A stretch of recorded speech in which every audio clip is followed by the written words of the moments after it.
যদি আপনি ভগবান শ্রীকৃষ্ণকে ধরেন তাহলে আপনার বিষয় সম্পত্তিতেও মন লাগবে, ঘুরতে যেতেও ভালো লাগবে, বিদেশ যেতেও ভালো লাগবে, দেশে ঘুরতেও ভালো লাগবে, ভালো জামা কাপড় পরতেও ভালো লাগবে, টাকা পয়সা ইনকাম করতে অনেক উৎসাহ হবে, সবই ভালো লাগবে।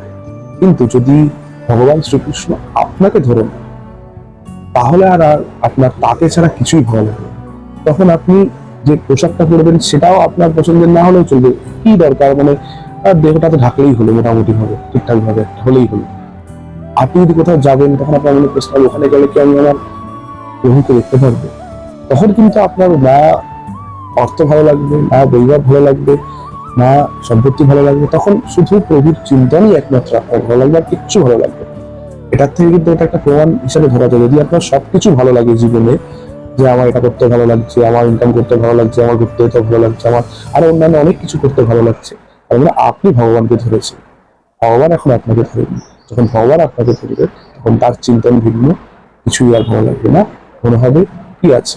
এবং এইটা কেন মনে হবে, কারণ এই জগৎটা তো তারই মায়া দিয়ে তৈরি, সেই মায়াটাকে আপনি উপলব্ধি করতে পারবেন। যেরকম আমরা সিনেমা হলে সিনেমা যেমন দেখতে যাই, আমরা জানি এটা সিনেমা, ওখানে কোনো কিছু সত্যি নয়, এইটা যদি আমরা এটা তো জেনেই আমরা সিনেমা দেখতে যাই। সেই জন্য সিনেমা কিছু কিছু সিন সাময়িকভাবে আমাদেরকে মনে প্রভাব ফেললেও সেটা কিন্তু হল থেকে বেরোনোর পরে তার কিন্তু রেশ খুব বেশিক্ষণ থাকে না। এই জগতের রেশ এটাও একটা সিনেমার মতনই চলছে, যে নাট্যমঞ্চ, সেই নাট্যমঞ্চে সবাই অভিনয় করছে, এবং এবং এটা যে অভিনয় এবং এই জগৎটা যে নাট্যমঞ্চ, এটা যদি আপনি বুঝে যান, এবং এটা কখন বুঝবেন, যখন আপনাকে প্রভু ধরে নেবে, তখন প্রভু আপনাকে বুঝিয়ে দেবে।